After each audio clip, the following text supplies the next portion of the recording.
सुबह की अजान के साथ गांव की फिजा में रूहानी सुकून घुला हुआ था। मस्जिद के पास बने छोटे से घर में हाफिज अयूब साहब कुरान की तिलावत में मशगूल थे और उनकी बेटी हैया नमाज के बाद अपने दुपट्टे में हाथ जोड़कर आंखें बंद किए दुआ मांग रही थी। या अल्लाह, हमारे घर में बरकत दे, अब्बा की सेहत ठीक रहे और मेरी तकदीर को अपने करम से संवार दे। अयूब साहब ने देखा तो उनकी आंखें भी भीग गईं। हैया, बेटा, तू हर रोज यही दुआ करती है? अब्बा, तकदीर में तो कुछ भी लिखा हो सकता है, पर दुआ उसे बदल सकती है ना? अयूब साहब मुस्कुरा दिए। बिल्कुल, यही यकीन सबसे बड़ा अमल है। गांव के दूसरे कोने में नजीर मियाँ अपने आलीशान हवेली में बैठे अपने बेटे की शादी के लिए दौलतमंद घर की लड़की तलाश कर रहे थे। उन्हें हैया का जिक्र किसी ने किया तो उन्होंने हंसते हुए कहा, उस फकीर की बेटी, मेरी बहू? तौबा तौबा, हमारे जैसे लोग दुआओं से नहीं, दौलत से तकदीर बनाते हैं। उधर राशिद, जो गांव की छोटी दुकान पर काम करता था, हर रोज मस्जिद से लौटते वक्त अयूब साहब के घर का दरवाजा देखता और चुपचाप चला जाता।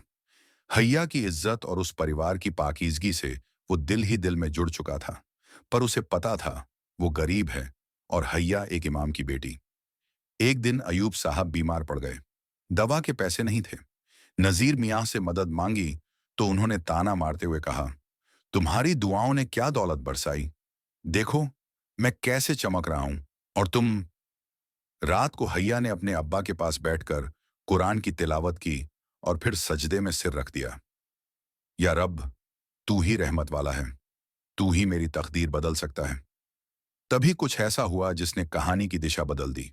अगले दिन गांव में ऐलान हुआ। दुकानदार राशिद ने हाफिज अयूब साहब का इलाज करवाया। पूछने पर उसने सिर्फ इतना कहा, वो मेरी तकदीर का हिस्सा है और उनकी बेटी मेरी दुआ है। राशिद की यह खामोश कुर्बानी गांव वालों की नजरों में इज्जत बन गई, लेकिन नजीर मियाँ को यह बात खटक गई। एक दुकानदार उस इमाम से रिश्ता जोड़ना चाहता है? मेरी तो नाक कट जाएगी। राशिद के इस फैसले पर गांव के कुछ लोग हैरान थे, लेकिन हाफिज अयूब साहब ने जब ये सुना तो वो चुप हो गए। रात को उन्होंने हैया से पूछा, अगर कभी कोई तुम्हें तुम्हारी इज्जत और तुम्हारे घर की हालत की फिक्र से ज्यादा तुम्हारे किरदार की कद्र करे तो क्या वो रिश्ता मंजूर होगा? हैया ने सिर झुका लिया और बस इतना कहा, अब्बा, जिस शख्स ने दुआ की तरह मेरी हिफाजत की वो मेरी तकदीर भी बन सकता है। अगली सुबह राशिद ने मस्जिद के बाहर अयूब साहब से मिलने की गुजारिश की। सामने बैठा तो कांपते लफ्जों में बोला, हुजूर, मैं बहुत कुछ नहीं दे सकता, पर जो थोड़ा है वो हक से और हलाल से है। अगर आप इजाजत दें तो आपकी बेटी का हाथ मांगना चाहता हूं। हाफिज साहब ने कुछ पल उसे देखा। उसके चेहरे पर न दौलत थी न घमंड, बस सच्चाई और अकीदा था। उन्होंने आसमान की ओर देखा और फिर धीरे से कहा, जिसने खुद को हमारी मदद के लिए खड़ा किया वो सिर्फ रिश्ता नहीं, रहमत लाया है। उधर नजीर मियाँ ने गांव वालों को बुलाकर सभा रखी। मैं अपने बेटे की शादी शहर की खानदानी लड़की से कर रहा हूं, न कि किसी गरीब मौलवी की बेटी से। दौलत की अहमियत समझो। लेकिन गांव की बुजुर्ग खाला जान ने वहीं कहा, नजीर मियाँ, दौलत से जिस्म पलते हैं मगर तकदीर दुआ से पलटती है, और हैया जैसी लड़कियां दौलत नहीं, दुआओं की अमानत होती हैं। इस बार गांव के लोग नजीर मियाँ की बातों से सहमत नहीं थे। धीरे धीरे लोग राशिद और हैया के निकाह की तैयारी करने लगे। मस्जिद के आंगन में हाफिज साहब की आंखों में आंसू थे। मैंने जो दुआ मांगी थी, अल्लाह ने उसे ऐसे कबूल किया कि मेरी तकदीर भी सजी और बेटी की भी। गांव की मस्जिद में उस दिन कुछ खास रौनक थी। सफेद चादरें बिछाई गई थीं, कुछ खजूर और ठंडा शरबत रखा गया था। लोग मुस्कुरा रहे थे कि जैसे कोई ईद का दिन हो। हैया सफेद सूती दुपट्टे में बेहद सादगी से बैठी थी। उसके चेहरे पर नूर था। उसकी सहेली फुसफुसाई, हैया, तुझे डर नहीं लग रहा? हैया ने मुस्कुराकर जवाब दिया, जिस रिश्ते को दुआओं ने जोड़ा हो उसमें डर नहीं, यकीन होता है। उधर राशिद वुजू करके मस्जिद में दाखिल हुआ। आंखें नीची, दिल में हल्की सी धड़कन।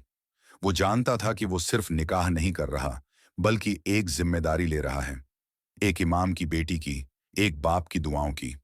अभी निकाह शुरू ही होने वाला था कि एक शोर उठा, रुको, ये निकाह नहीं हो सकता।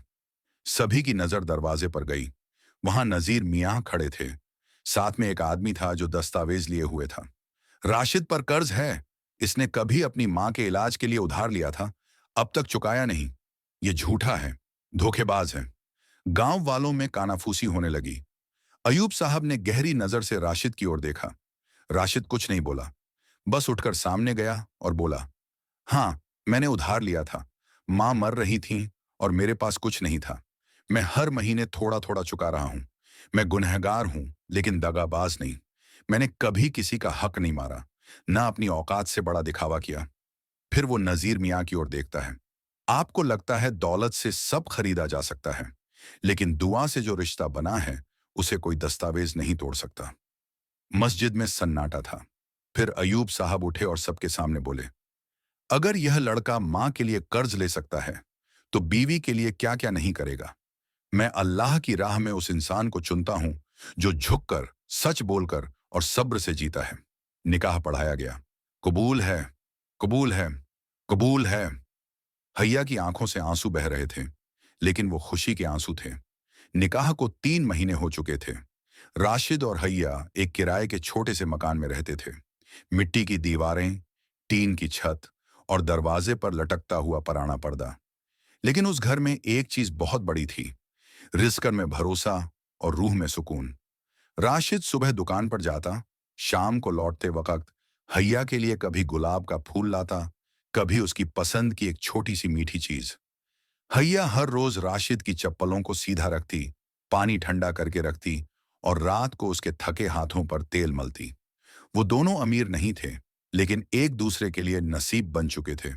मगर एक दिन गांव में खबर आई, दुकान का मालिक शहर जा रहा है और राशिद को काम से निकाल दिया गया।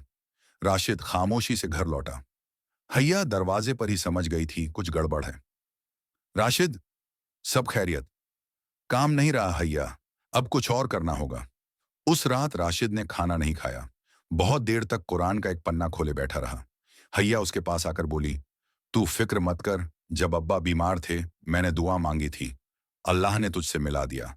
अब तू मेहनत कर, मैं दुआ करती रहूंगी। कुछ ही दिन में राशिद ने गांव के बाहर की जमीन में सब्जी उगाने का काम शुरू किया। न कोई बड़ा औजार, न कोई मजदूर, बस अपनी मेहनत और हैया का यकीन। गर्मियों की तपती दोपहरों में भी राशिद खेत में पसीना बहाता और हैया छांव में बैठकर कुरान पढ़ती और कभी कभी चुपचाप अपने दुपट्टे से उसका चेहरा पोंछ देती। एक दिन गांव में बहुत तेज बारिश हुई। राशिद की सारी फसल बह गई। रात को वो दीवार से टिककर बैठा था। हैया पास आई। उसके हाथ में वही फूल था जो एक दिन राशिद लाया था। अब वो सूख चुका था।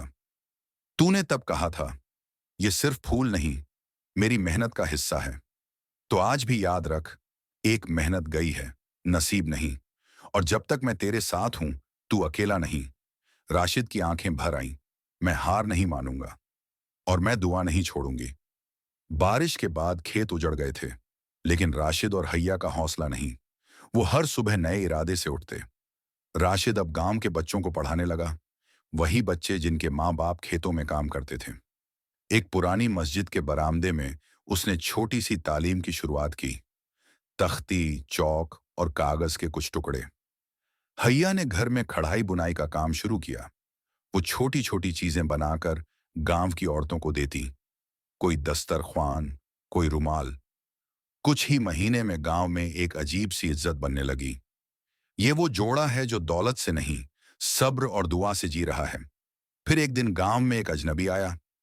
एक बड़ी एनजीओ का आदमी था जो गांव में इल्म और हुनर की तलाश कर रहा था। उसने राशिद की तालीमगाह देखी और हैया के हाथ का काम। आप दोनों को शहर में एक प्रोजेक्ट के लिए बुलाया गया है, बच्चों को पढ़ाने और महिलाओं को हुनर सिखाने के लिए।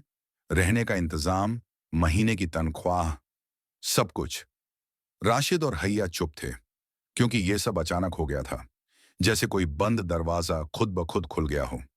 अगले जुमे को अयूब साहब मस्जिद में खड़े हुए और बोले, लोग पूछते हैं दौलत कैसे कमाई जाए। मैं कहता हूं, पहले दुआ से तकदीर बनाओ, फिर सब कुछ आसान हो जाता है। और अगर यकीन ना हो तो राशिद और हैया को देखो।